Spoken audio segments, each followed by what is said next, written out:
Hello and welcome to the Majlis, the weekly podcast by Radio Free Europe, Radio Liberty, focusing on Central Asia. I am Mohammed Tahir, Radio Free Europe, Radio Liberty's media manager for Southern Central Asia here in Washington, D.C. With a new round of escalation erupting on the Kyrgyz-Tajik border this week, we are back on the topic of cross-border tension in Central Asia. Perhaps let me lead into the discussion with the opening line of the recent EuroAsiaNet story. It reads like there have been 12 cases of violent unrest on the border of Kyrgyzstan and Tajikistan so far this year, and there is no indication that anybody knows how to put a stop on those incidents. And today we are here to discuss why is it so complicated to put a stop on this, and what are some of the complications, and where could this lead us if the unrest continues with the frequency that we have been witnessing recently. To discuss all these, I'm joined by the co-author of the EuroAsiaNet story, Peter Leonard, who is the Central Asia editor for EuroAsiaNet. He is joining us today from Osh, Kyrgyzstan, and Bruce Pannier, editor of Radio Free Europe, Radio Liberty Central Asia blog, Kishlok Owozi. He is in Prague. Thank you, colleagues, for making time to join us today. Thank you. Thank you. Very nice to have you. So let's start with you, Peter. Being based in the region, you have been always very close to the action, and today you are in the city of Osh. So tell us, please, what is the local feeling and how people are coping with the aftermath of the latest incident? Well, the incident itself that you're referring to took place on September 16th, so it's a few days have passed now, and I would say that the tense period passed pretty much in the first 24, 36 hours.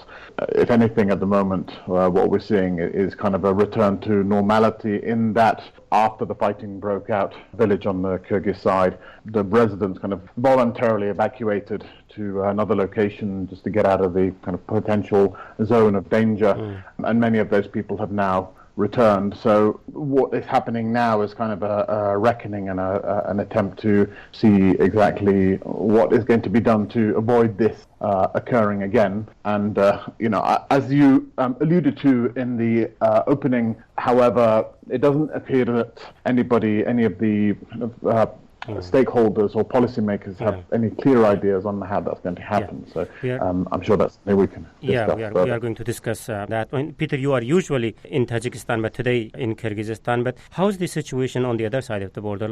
It sounds to me, looking from outside, the latest tension was rather serious and larger in scale, as 4 people were killed and dozens were injured. I guess most of the casualties were from Tajikistan. So tell us about the situation on the other side of the border. Is it any different than Kyrgyzstan? Well, as to the scale of the incident itself, I would contradict you a little bit in saying that it certainly has been proven a very fatal episode, 4 people in total killed.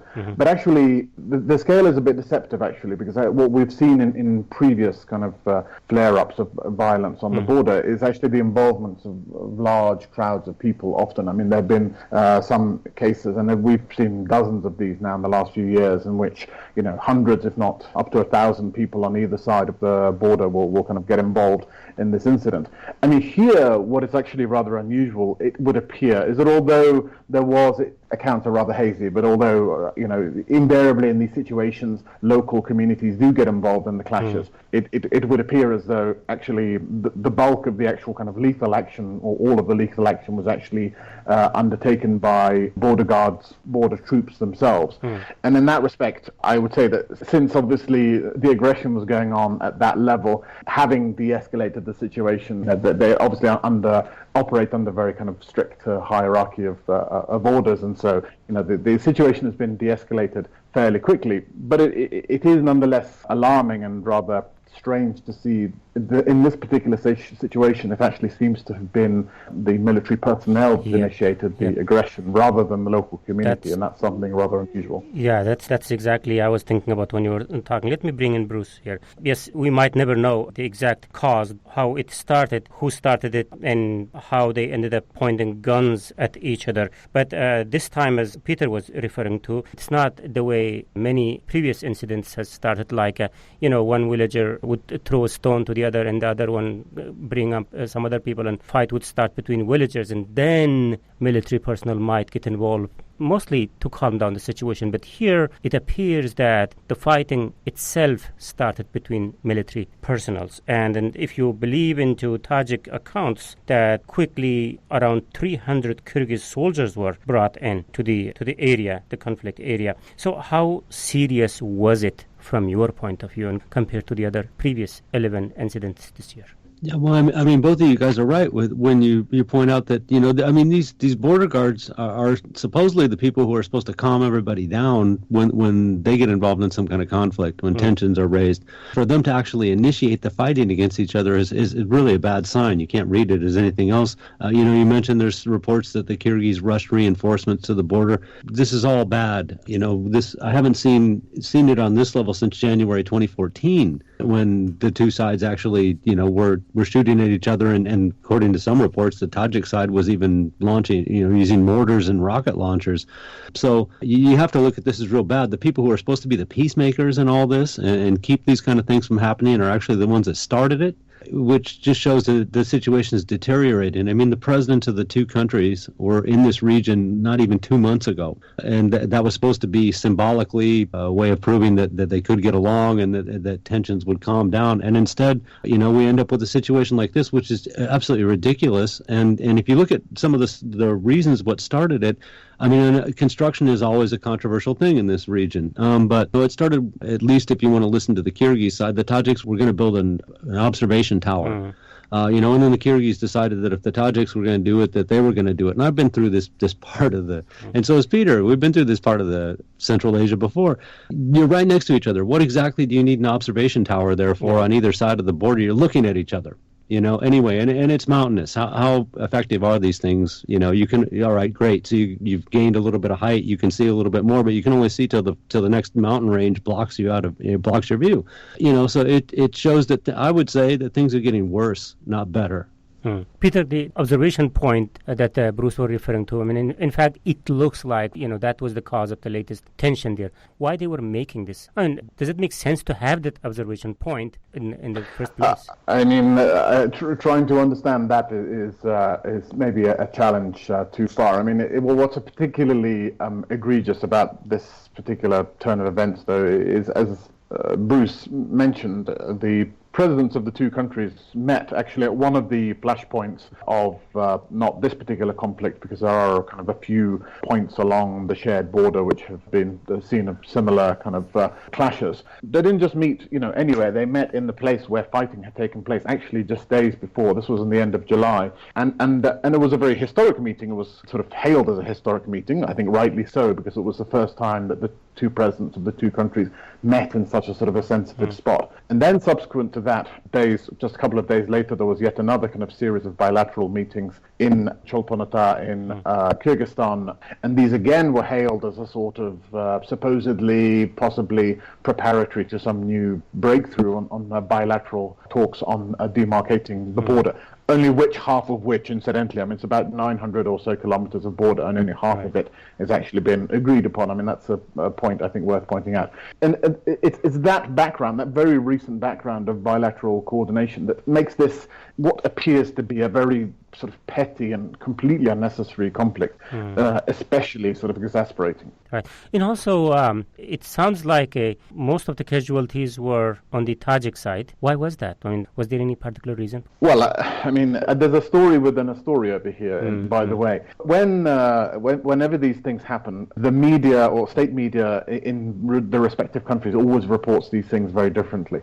Kyrgyzstan, which has still a pretty vibrant media scene, and therefore, and the government is kind of cognizant of the need to be transparent when these kind of events occur, reported in quite a lot of detail about all of the things that happened and on the casualties, on the number of people who were injured, and they tried to provide a kind of very detailed chronology. And I think that their accounting has actually been much more convincing and persuasive for that reason, because they tried to sort of be as kind of open and as transparent as possible. Now, it is reported that 3 border officers on the Tajik side were also killed, but oddly enough, the government does not actually acknowledge this fact. The government barely acknowledges that this clash even took place. The president has never mentioned it. Yeah. In Kyrgyzstan, the president actually went to visit wounded border personnel. In Tajikistan, the president instead went to visit a brick factory, I think, with his son on the day that his colleague in Kyrgyzstan was touring the hospitals. Yeah, but Peter, wasn't that strange to you? Why he was kind of ignoring that? Because this is the norm in Tajikistan. Yeah. Anytime there's any bad news, you simply pretend that isn't there. I mean, this is a very kind of, I don't know if Orwellian is the right verb for it, but the right adjective for it. But, the Tajik government simply is not in the business of acknowledging bad news. Interesting. So another significant development about this incident was also the way things followed after the shootout. I guess prime ministers met, but while they were meeting, diplomats at the foreign ministries were kind of trading accusations against each other. I mean, it's becoming not only frequent, but turning into kind of an emotional issue. So where are we headed with this, and why it is proving so difficult to solve this issue? Let's continue the Majlis podcast talking about these and many other questions very shortly.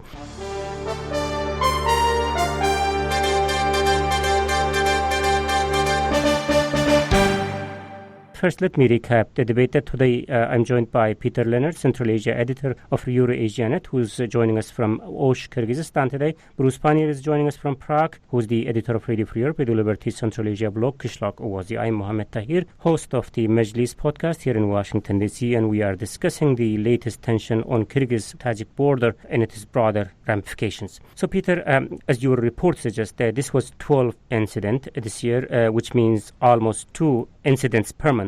And the latest fight was between military personnel, as we said. To me, it's a clear indication of a rising escalation on this border. So was there anything different the way authorities approached this compared to the previous one? I would say absolutely not. And I think the suspicion, I think, that is actually arising in the minds of some people, and I think here we kind of stray a little bit into conspiracy theorizing, is there is such a sort of a lack of impetus in trying to address this border issue that it almost feels as though it's kind of in somebody's interests to have this sort of rather chaotic, actually rather porous border. I mean, there are parts of the Kyrgyz-Tajik border where, theoretically it's not actually that difficult to simply kind of drive across. I mean, I wouldn't advise it to anybody, but it's actually not one of the kind of the stiffest borders in the region, and it's almost as though people are kind of on both sides almost kind of seem interested in just kind of allowing the status quo to continue.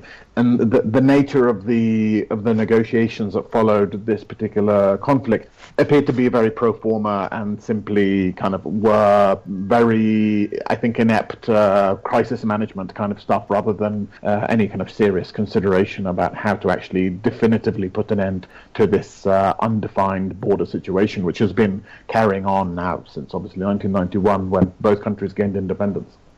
Let me also take, Bruce, your point on this. As you said, the tension keeps repeating there, and this time the clashes were between the militaries, and they were the people who were initiated this conflict. And then following that, Prime Minister spoke, and Kyrgyz President visited hospitals where wounded people from the incident were hospitalized. The way authorities were behaving following the incident, was it any different from what they did after the previous 11 incident this year? Well, no, it wasn't any different. In fact, you could have pulled any of these reports from the last couple of days and matched them up against reports from previous years. And it's the same thing. They agreed they would pull their militaries back from it. They agreed that they would go and meet with the people in their respective sides of the borders and explain to them what was going on.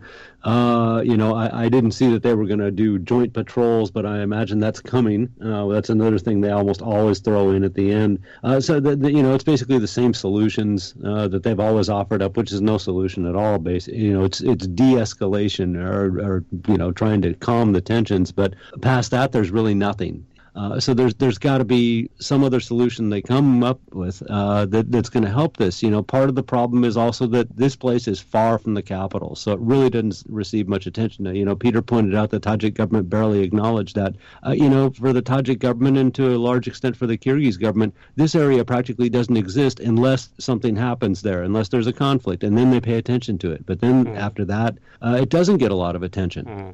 So people are left to kind of fend for themselves, and the status quo, it just keeps on going in that region. They haven't made any progress, I see, in resolving any of the problems that are there. They talk to people, they organize joint festivals or something, Navruz, something like that. Everyone gets together, sits at the same table, but at the end of the day, they split apart, and there's really no resolution to any of the personal problems or local community problems that are between the two sides. So like I said, it's this cycle that just goes on, and what worries me is that it's become much more deadly lately. I mean, we had people killed in this latest incident, but they're not the first people killed even since summer started out there. And it used to be that you had a lot of people wounded, injured, rocks, sticks thrown at them and stuff like that. But now you're getting people that are shot all the time. So you can see that this is getting much worse and not any better. And like I said, the solutions they offer up are the same solutions they've been trying to implement for a decade at least, and they don't work. And I don't see that there's that much interest on either side in trying to find some kind of solution that will solve this whole problem and make it go away. Yeah. Peter, now we are talking... Mohammed, if I may, though, just before I forget the point, I mean, there's a couple of, I think, really important kind of background points I think it's important to point out here. Sure. One is about kind of the big political question, which is how the two national governments are negotiating, supposedly, the process of demarcation. As I've said before, I think this whole process is being done in very bad faith. But supposedly, the baseline issue is that the two governments are operating on the assumption of two kind of historical maps. There's what's called a kind of cartographical debate. So Tajikistan is basing its claims on maps from the 1920s through to the 1930s, I think, and then Kyrgyzstan is basing its claims on a later kind of delineation of the respective republics. Of course, the maps, those two maps were drawn in a time when borders didn't really mean anything. So this is one issue. So I mean, this is supposedly one of the kind of sticking points why the national governments can't come to an understanding. I think a slightly more kind of tricky technical issue is also the way in which the two countries wish to draw the lines between their two countries is slightly distinct in that, I don't want to confuse them now, but I mean, there's one country which wants to just simply sort of say, okay, this is the disputed territory, we'll just draw a line through the middle of it, whereas another country is kind of much more, wants to be much more kind of specific about which territories it gets to have and which territories the other country gets to have, and the focus is more on kind of land exchange. I think actually these are both kind of stalling kind of tactics, to be honest, because as I say, I don't think there seems to be serious determination on either side to resolve the issue. And I think that this is because of the second point that I would want to make, which I think is a broader, more complicated kind of historical kind of span type of question, which is to do with the demography of the region and the changing demography of the region and the changing economic circumstances on the ground. When you go to the Kyrgyz side of the border, as for that matter on the Uzbek side of the border, because there have also been historically border issues between Kyrgyzstan and Uzbekistan, although those have been kind of largely resolved.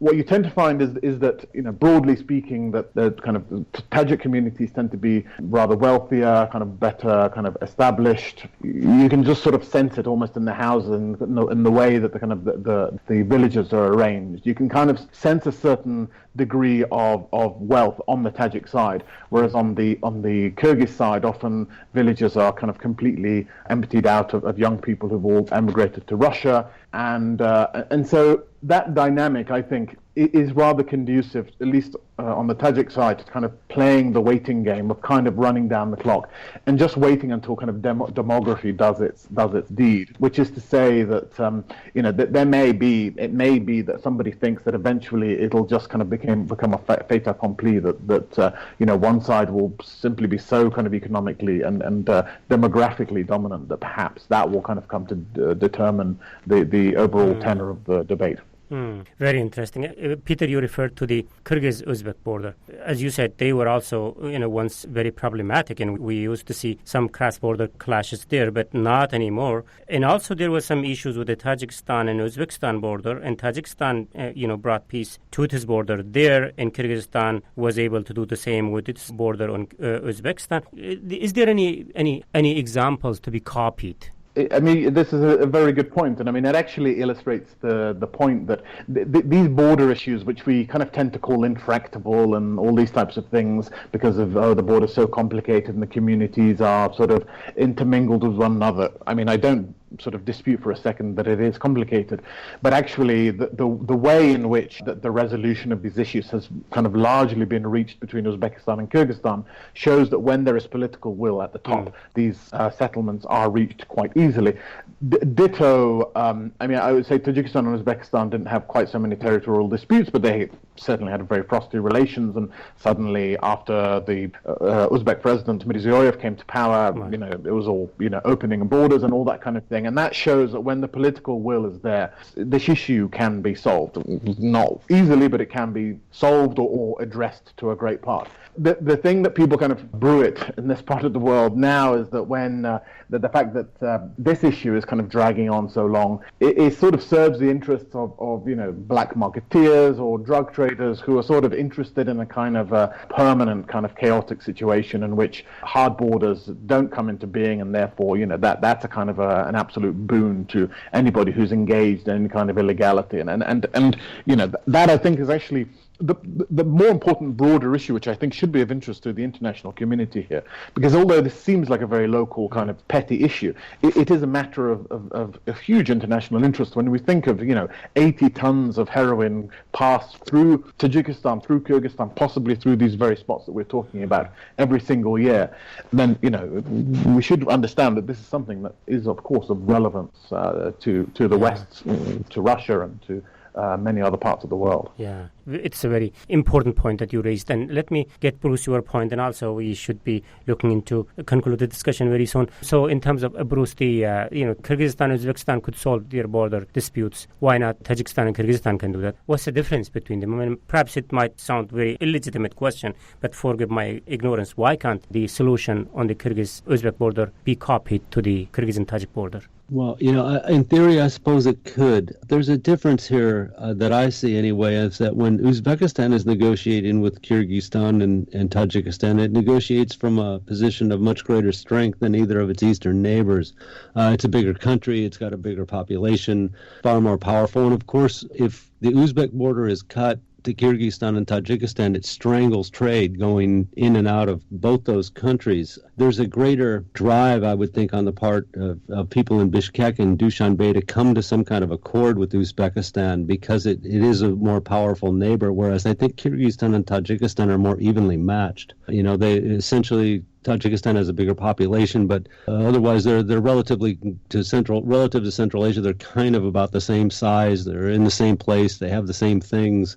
So I think it's like a bantamweight match or something. To use a boxing term, where they're much more equally matched than they are with either one of them are with Uzbekistan. So it's harder for them to come to terms on these kind of things, and neither government, of course, wants to concede land and possibly be seen as weak. So, they're trying to find some solution that makes them look good at the same time as it solves the problem. And so far, they haven't been able to come up with that. Then what should be done? If I may, though, I mean, I would like to just disagree slightly in that, although it is true that Uzbekistan is, I guess, a more powerful country in that it has a stronger military and bigger economy and all that kind of stuff. The dynamic is different because what you have in Kyrgyzstan and Tajikistan are two upstream countries, right? Like water-rich upstream countries. And so although they're weaker than Uzbekistan, that is always kind of the kind of nuclear kind of option that they've always had at their disposal, ostensibly, of kind of using that as a kind of a weapon against Uzbekistan. I don't think it's ever been proposed very seriously, or ever been proposed for that matter. But, that kind of adds a little bit of balance. And in fact, when time came to resolving border issues between Uzbekistan and Kyrgyzstan, as we saw most recently, the most kind of recent development to sort of iron out one kink in the border, what was done was that the Kyrgyz basically handed over a reservoir to Uzbekistan, as if to say, okay, this is a gesture of goodwill to show that, you have control over important water resources for your irrigation. And in return, they got some land, which I guess is kind of useful for farming. And although southern Kyrgyzstan is a rich agricultural area, some parts are not very useful for farming. And so that was quite a good, legitimate exchange. What you have in between Kyrgyzstan and Tajikistan as far as water is concerned is obviously a far more kind of parity. Actually, in these sensitive zones that we're talking about today, what you have is a series of kind of canals which, depending on where you look on the border, are either kind of going from one country to another or vice versa. And so, there it's much more kind of an equal match. And actually there it's not so much kind of one country sort of dangling the nuclear option of cutting water to the other country. It's more the complication of negotiating the use of water, which is a daily kind of grind. I mean, it's a complicated thing to organize these things, especially when your water infrastructure is in such terrible condition as it is in these places. So, I would just kind of step back a little bit from kind of casting Uzbekistan necessarily in that mode. I think it's just between Kyrgyzstan and Tajikistan, wishing to kind of put a good gloss on it. I think it's just a technically much more complicated issue. Then what should be done about this? I mean, how can they avoid the next incident? I'm looking for last remarks from both of you. Bruce, let's start with you. I think they've spent all the time trying to figure out how to divide their border and figure out who owns what piece of property and who should be on what side of the line that they draw. I would prefer that they concentrated on some kind of cooperative projects that benefited the communities on both sides of the border, create some kind of free economic zone. And I know some of these places are remote areas, but the place by Aksai and Varuk, for instance, it's right by one of the main roads. And if they would create some kind of, like I said, free economic zone or something like that, so that people from Isfahan and Tajikistan and Batken and Kyrgyzstan could both make use of this, and they could have some big markets where citizens of both sides, both countries could come and trade and make some money. The locals would make money off something like that too. You have to pay the roads.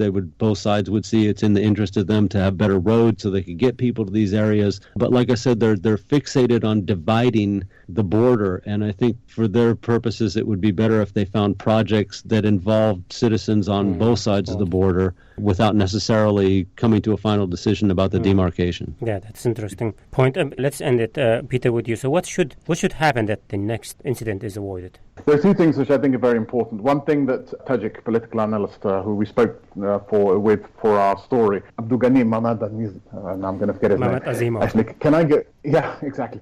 What he told us is, I think a very kind of wise insight was that one thing is that as far as the demarcation issue is concerned, it should be resolved the way that they pick a new pope. As you get all of the officials who are supposed to discuss this, you shut them into a room, and until they actually come out with something looking like a workable solution, they don't get to leave the room. And I know that sounds kind of ridiculous, but it's actually a pretty smart thing to think about, because the way that the discussion is happening now is kind of ad hoc every few months, and nothing ever really gets resolved.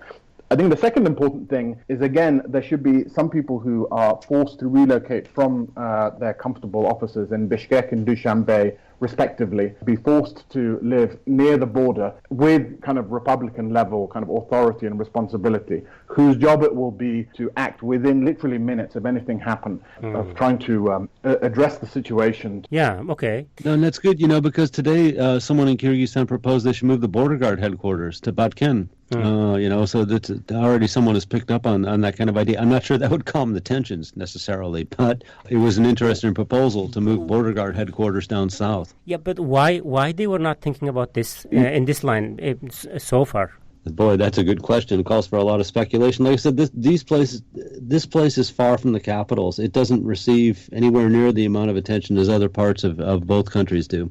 And Peter made a good point. There could easily be a lot of people down there that aren't particularly interested in seeing this being resolved, because the situation now serves their own purposes. But obviously this can't keep going on. If we end up in a conflict that lasts for several days or a week of this, it makes both countries look bad, and it just will spotlight the inability of the leadership in both countries to really take this seriously. All right. Okay, terrific. With this, we have to conclude the discussion. I hope when we get back to this topic next time, this will be not about fight, but some sort of solution or resolution. So thank you very much, Peter Leonard, your Asia and Central Asia editor, Bruce Pannier, editor of Radio Free Europe, Radio Liberty's Central Asia blog, Kishlok Awazi. And this is it from me, Mohammed Tahir, host of the Majlis podcast. Until next week, bye-bye.